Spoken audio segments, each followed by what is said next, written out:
오늘 에스더서 5장 1절부터 6장 9절까지 말씀을 통하여서 좋게 여기시거든 이라는 제목으로 말씀 나눠보도록 하겠습니다. 에스더 강의 5번째 시간인데, 첫 시간 이상한 이야기들의 전개들 속에 있는 성경의 역설에 대한 이야기를 해보았습니다. 한 번도 등장하지는 않으시지만 역사하시는 하나님에 대해서 말씀을 드렸었고, 슬픔이 변하여 기쁨이 되게 하시는 하나님에 대하여 말씀드렸습니다. 이와 같이 에스더서는 역사 소설과 같은 구성을 보이고 있는데, 이야기의 흐름의 절정 부인 오늘 이 5장에서부터는 성경의 역설, 반전이 전개됩니다. 함께 오늘 살펴보도록 하겠습니다. 5장 1절, 제3일에 에스더가 왕후의 예복을 입고 왕궁 뜰 곧 어전 맞은편에 서니. 무슨 영문인지 에스더가 3일 밤낮을 함께 금식 기도하기를 요청하고서는 채 3일이 지나기 전에 채우지 못하고 3일째가 되던 날 왕 앞으로 나아갑니다. 금식 일수가 중요한 것이 아니며 굳이 성경에서 설명하고 있지 않는 대목이기에 궁금해하지 않으셔도 됩니다. 왜 이틀만이지? 3일을 얘기하고? 그럴 필요 없다. 아무튼 왕에게 나아간 에스더가 왕후의 예복을 입었다라고 기록하고 있습니다. 왕궁의 규례를 어기고 나아가며 에스더가 할 수 있는 것은 최대한 왕의 비위를 건드리지 않는 것일 것입니다. 금식하며 슬피 울던 때 입었던 베옷을 입고 죄를 뒤집어 쓴 채로 나갈 수는 없는 노릇이겠죠. 그녀가 베옷을 입었다라는 표현은 등장하지 않습니다, 성경에. 하지만 환복한 사실과 금식을 한 점들을 미루어 볼 때 충분히 이렇게 유추해 볼 수 있겠죠.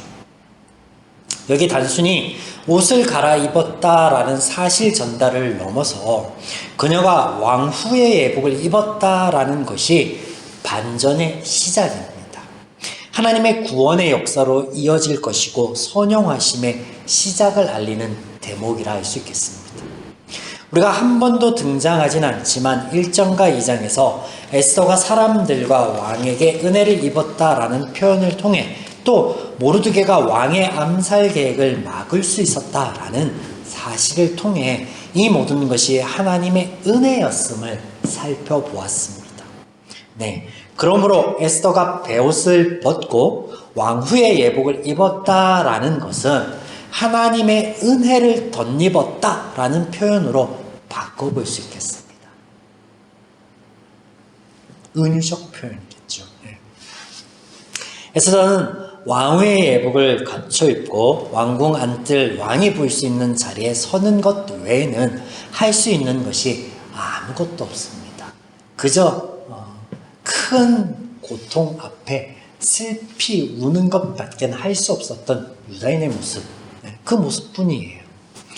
그저 이 상황에서 어떤 결정을 내릴지는 전적으로 왕인 아하수에로의 결정에 달려 있습니다. 그런데 이 아하수에로 왕은요, 매우 감정적인 왕이고 절제할 줄 모르는 즉흥적인 사람입니다. 그리고 기가 얇은 사람이에요, 결정적으로. 그래서 그 옆에서 간신들, 그리고 또 지혜자들이라 부르는 자들이 이야기하는 모든 이야기들을, 오늘 본문에도 등장하지만 말도 안 되는 이야기들을 들어서 실행합니다. 그는 에스더 전 왕후 와스디가 그의 부름을 거부한 것에 대해서 왕권에 대한 도전으로 받아들였고, 왕후를 폐위시키고 법령으로 이를 정함으로 주저함 없이 그의 감정에 따라 또 간신들의 좋은 대로 행하였음을 보여주었습니다. 이제 동일한 상황에서 에스더가 왕궁 규례를 어기고 왕이 부르지 않았는데 지금 왕 앞에 나와 있습니다.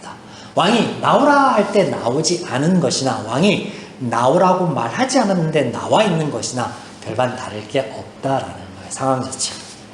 2절, 왕후 에스더가 뜰에 선 것을 본즉 매우 사랑스러움으로 손을 잡았던 금규를 그에게 내미니 에스더가 가까이 가서 그 끝을 만진지라. 에스더가 뜰에 선 것을 본즉, 우리말 성경에는 그냥 무심히 본 것처럼 표현되어 있지만 원어상의 의미는 조금 다른데, 왕이 관심을 가지고 유심히 살펴보는 것을 대한 기록입니다. 아하수에르 왕이 에스더가 규례를 어기고 왕궁 안뜰까지 나온 것에 대하여 의아하게 생각하며 그녀에게 시선을 집중시키고 있었다라는 것을 지금 표현하고 있는 거예요. 그러나 전과는 달리, 와스디 때와는 달리 왕의 눈에 이 에스더가 무척 사랑스러워 보였다라는 게 중요합니다. 여기 매우 사랑스러움으로라고 표현되고 있는 대목은 기본적으로 은혜라는 뜻을 가지고 있습니다. 이 원어가 구부리다라는 뜻을 지닌 단어에서 유래하여 허리를 구부려 자비를 베푸는 행동과 관련하여서 은혜를 베풀다라는 의미로 성경에서 사용되고 있기 때문입니다.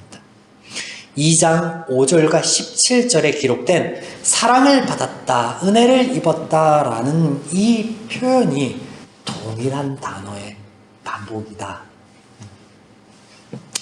왕이 에스더를 보고 사랑스럽게 여겼다라는 것이 또한 은혜이다라는 것은 이미 에스더가 왕의 시선으로부터 멀어져 30일이라는 시간이 흘렀다라는 이유 때문이기도 합니다. 왕에게서부터, 왕의 관심으로부터, 왕의 사랑으로부터 멀어졌다라는 거예요. 사랑스럽게 보인 것으로 그치지 않고, 그러나 사랑스럽게 보인 것으로 그치지 않고 왕은 에스더에게 군규를 내밀어 왕궁 규례에 어긴 것에 대하여 사면을 해줄 뿐만 아니라 그대의 소원이 무엇이냐, 나라의 절반이라도 주겠노라 라고 약속하여 줍니다. 에스더가 규례를 어기고 왕궁 안뜰까지 나온 것에는 이유가 있을 것이라는 생각에 그 이유를 왕이 물어보는 거예요. 너의 소원이 무엇이냐, 어떤 연유에서 이렇게 나왔느냐 라고 물어보는 거예요. 그런데 더욱 놀라운 것은 이 말 다음의 표현입니다. 나라의 절반이라도 주겠노라. 이 표현은요, 고대 근동과 아시아 지역의 왕이 상대에 대한 자신의 깊은 신뢰를 보여주거나 혹은 큰 공로를 세운 자를 치하할 때 사용하였던 관용어입니다. 관용구라는 거예요. 따라서 이 말은 실제로 왕궁의 절반에 대한 통치권을 주겠노라라는 말이 아니라 요청하는 그 말이 무엇이든 들어주겠다라는 확증과도 같은 말이 됩니다. 아하수에르 왕의 이런 말에 에스더는 자신과 동족의 생명을 구원해달라라고 말할 것이 분명합니다. 죽음을 무릅쓰고 왕 앞에 지금 나아가 선 이유가 여기 있기 때문에 그렇죠. 하지만 에스더의 다음 말과 행동은요, 너무나도 이상하게도 차분하고도 치밀합니다. 마치 이런 전개가 예상하고 있었다는 듯 계획한 것인 것처럼 이야기가 이어지고 있다는 거예요. 여러분, 목숨이 왔다 갔다 하는 이 급박한 긴장감이 도는 상황 가운데 이렇게 차분할 수 있겠습니까? 여러분, 에스더의 이런 모습은요, 어디 영화나 드라마 같은 연출된 상황에서나 발생하는 모습이에요. 평소에는 이런 모습이 찾기 힘듭니다, 사실. 그러므로 이런 모습조차도 하나님의 은혜인 것이에요. 하나님의 인도하심을 받고 있는 거예요. 왕의 지극한 사랑과 호의를 받은 에스더는 그저 왕과 하만이 함께 주연에 참석할 것을 요청할 뿐입니다. 잔치라고 계속해서 에스더에서 표현되고 있는 이 잔치라는 단어가 주연, 술잔치임을 여러 번 말씀드렸죠. 그래서 동족 멸절의 악한 계획의 주모자인 하만을 끌어들이는 것과 더불어 왕의 호기심을 증폭시키고 있습니다. 두 번의 잔치를 통하여서, 두 번의 왕의 질문을 회피함을 통하여서.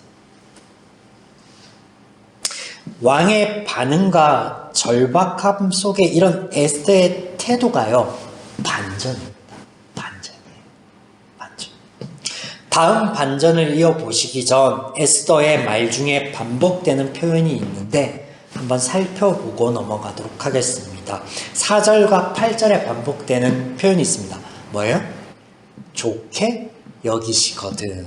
좋게 여기시거든. 오늘 우리가 나누는 말씀의 제목이기도 한데요. 이 말의 원문의 직설적인 표현을 원문을 직설적으로 풀어보면 이 말이 이렇습니다. 왕에게서 선이 임하게 하시려거든. 그냥 지나칠 수 있는 표현이지만 사실 그렇지 않습니다. 죄인에게서 선이 나올 수 없습니다. 모든 선한 것은 하나님께로부터 나오는 것입니다. 그러므로 이런 표현을 통해 성경은 다시금 아하수에로 왕으로부터 에스더가 받은 사랑의 정체가 하나님의 선, 은혜임을 가르쳐주고 있습니다. 문법적인 표현을 통하여서 우리에게. 이것 또한 반어법, 은유법, 반어법. 자, 에스더서 6장 1절 보시겠습니다. 그날 밤에 왕이 잠이 오지 아니하므로 명령하여 역대일기를 가져다가 자기 앞에서 읽히더니 그날 밤에 에스더가 하만과 더불어 왕을 초대하여 주연을 베푼 그 밤입니다. 이 밤에 하만은 모르드게를 보고 화가 치밀어 그를 어떻게 하면 죽일까 하며 왕은 잠을 못 이룹니다. 그리고 하필 왕이 역대일기를 가져오라 하여 읽습니다. 읽는 중 자신의 암살 음모를 밝혀 역적들을 잡아내었다라는 기록을 읽게 됩니다. 무슨 말이 필요하겠습니까? 이 모든 것이 우연이겠습니까? 아니요. 필연이요. 하나님의 선용하심입니다. 선용하심입니다.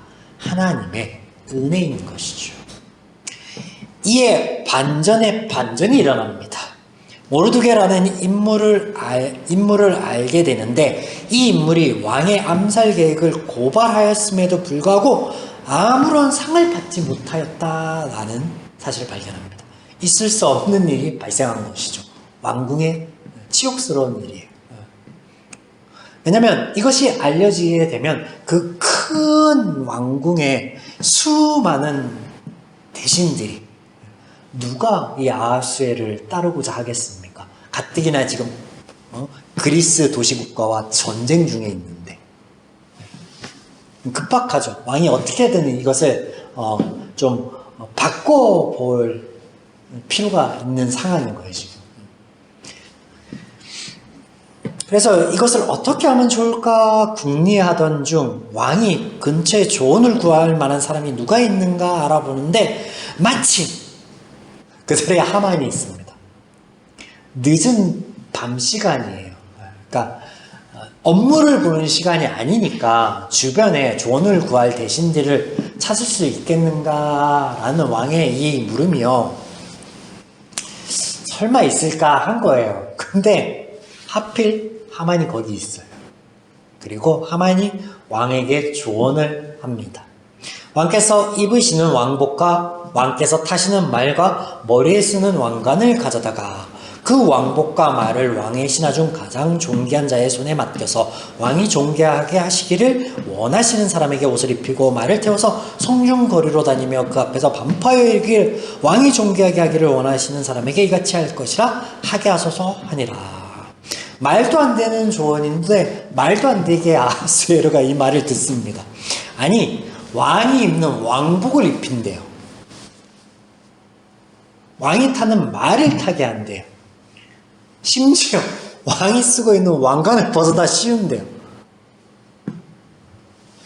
여러분 이런 일이 있을 수 없습니다. 차라리 왕이 되게 해달라고 하지. 아마 이 하만은 내심 이 교만이 극에 차올라서 내가 더 이상 올라갈 자리가 왕의 자리 말고는 어디 더 있겠느냐라고 한 것이고 또 이 아하수에르는 지금 급박한 상황이잖아요. 왕의 목숨을 구한 자에게 아무것도 안 주었다니 왕궁에 이런 일은 있을 수 없는 이 치욕 이거 어떻게든 이게 만회해야 되는데 말도 안 되는 이야기지만 과연 그렇게 하면은 이게 이 모든 이 상황이 뒤집고도 남을만 하겠다라고 하는 거예요. 재밌지 않습니까? 이런 이야기들의 전개가 하나님이 선용하시는 거죠. 극적으로 반전의 반전을 이야기가 펼쳐지는 가운데 우리는 이러한 이야기의 전개를 통해서 우는 것 말고는 아무것도 할 수 없었던 철저하게 무기력하던 사람들이 최고의 권력자에게 호의를 입게 되는 것을 보게 됩니다. 은혜를 입어 높아지고 있는 것을 보게 됩니다. 뭐예요? 반전. 성경의 역사입니다. 자, 이제 또 다른 반전 하만을 살펴보시겠는데 5장 12절. 또 하만이 이르되 왕후 에스더가 그 베푼 잔치에 왕과 함께 오기를 허락받은 자는 나밖에 없었고 내일도 왕과 함께 청함을 받았느니라. 왕과 함께 왕후 에스더가 베푸는 주연에 참석하여 거나하게 취한 하만이 여느 때처럼 자신의 지위와 권력을 자랑하는데 이 사람 저 사람을 불러 모아다가 스스로 높이고 있습니다. 왕이 자신을 높이는 것과 자신이 가진 부와 권력, 자녀들의 많음을 자랑하고 오늘 왕후의 주연에 오직 자신만이 왕과 함께 청함을 받았다라고 자랑에 자랑을 더하고 있습니다. 그러나 이것에 만족하지 않습니다. 왜냐하면 주연이 끝나고 집으로 돌아오는 길에 하필이면 재수없게도 대궐문 앞에 앉아있는 모르드게를 보았기 때문입니다. 이에 그의 옆에 아내와 친구들, 간신배들이 조언을 하는데 나무를 높이 준비하여 그 위에 모르드게를 달기를 왕에게 와서서라고 합니다. 하만이 이 말을 좋게 여깁니다. 앞서 살펴본 좋게 여겼다라는 말과는 다릅니다. 하만이 이 말을 기쁘게 받아들였다라는 거예요. 기쁘게, 아주 기쁘게, 만족스럽게 받아들였다라는 거예요. 그런데 여기 반전이 있습니다. 지금 하만에게 조언을 하고 있는 주체가 그의 아내와 친구들입니다.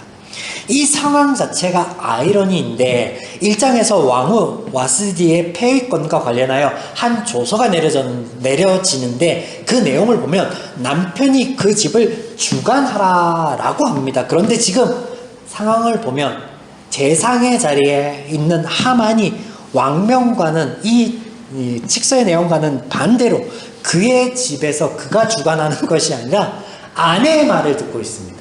물론 그 옆에 친구들, 간신들도 있지만 그래서 아내의 말을 듣고 있는 이 상황 자체가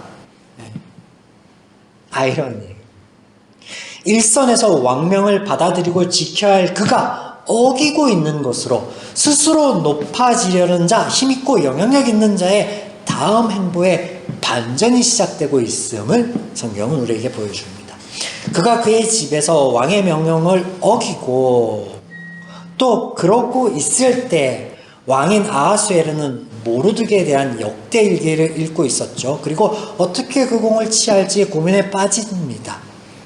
그리고 이 교만의 극에 올른 모르드게가 그 밤에 하만을 달기 위해서 왕에게 나아가고 왕은 그를 부릅니다. 묻죠. 6장 6절에 하만이 들어오거늘 왕이 묻되 왕이 존귀하게 하기를 원하는 사람에게 어떻게 하여야 하겠느냐. 하만이 심중에 이르되 왕이 존귀하게 하기를 원하시는 자는 나 외에 누구리요 하고. 이제 우리는 힘있고 영향력 있는 자가 스스로 더욱 높아지려고 하나 추락하게 되는 것을 보게 됩니다. 이렇게 4장에서 힘없고 영향력 없는 자들이 우는 것 외에는 아무것도 할 수 없는 철저하게 연약한 자들, 그들의 모습을 보이고 이제 5장과 6장에서는 하나님의 은혜로 아무것도 할 수 없는 그들이 높아지는 것을 보여줍니다. 3장에서는 힘있고 영향력 있는 자가 더욱 그 권세를 부풀리고 차지하기 위해 높아지려고 힘없고 연약한 자들을 짓밟는 것을 보여주었는데 반대로 이제 5장과 6장에서는 힘있고 영향력 있는 자가 더욱더 높아지려 하나 추락하게 되는 것을 성경은 우리에게 보여줍니다. 반전을 보여주고 있습니다. 이런 성경의 전개를 통해 우리에게 보여주시고 가르쳐 주시는 것은 하나님께서 연약한 자, 약한 자의 편이라는 것이 아닙니다. 그런 것을 보여주기 위한 것이 아니에요. 반대로 권력을 가지고 교만하여 타인을 억압하는 자들을 하나님께서 벌하시고 추락시킨다라는 교훈적인 내용을 들려주시기 위함도 아닙니다. 그러면 무엇이겠습니까? 하나님의 은혜를 빼고 나면 등장하는 죄인의 모습, 그 죄인의 모습이 철저하게 무기력하고 또 철저하게 자신만을 위한 타인의 희생을 강요하는 죄인의 모습인데, 그 모든 것들이 죄인의 한계이고 죄인의 아픔이고 죄인의 연약함인데, 하나님과는 다른 마음, 하나님의 가치관과 하나님의 기준과 원리와는 다르다라는 거예요. 그것을 깨어지는 것을 보여주심으로, 하나님의 선용하심과 하나님의 은혜의 역사를 통하여서. 그래서 성경은 이것을 우리에게 역설적으로 이 반전을 통해서 가르치고 계시다라는 거예요. 한 번도 말씀하시진 않으시지만, 한 번도 등장하시지는 않으시지만 그렇게 하여 주신다라는 거예요. 사랑하는 여러분, 우리가 오늘도 성경을 통해 사람을 볼 때면 그와 다르지 않는 나의 연약함을 보게 됩니다. 참 부끄러워집니다. 그렇지만 하나님의 역사하심을 볼 때는 우리의 이런 연약함에도 불구하고 부족함에도 불구하고 소망을 발견하게 됩니다. 하나님께서 선용하여 주시고 우리가 함께하여 주신 것이기 때문입니다. 비록 그 은혜가 내가 깨닫지 못하고 보지 못하고 듣지 못하는 상황 가운데 에스더에서 등장하고 있지 않은 것 같지만 하나님께서 역사하고 계신 것처럼 우리 삶에서도 동일할진데, 바라옵기는 저와 여러분이 이 은혜를 우리 삶 가운데 경험하고 볼 수도 있고 느낄 수도 있고 고백할 수도 있고, 그래서 온전히 누리시기를 주님의 이름으로 간절히 축원드립니다. 아멘.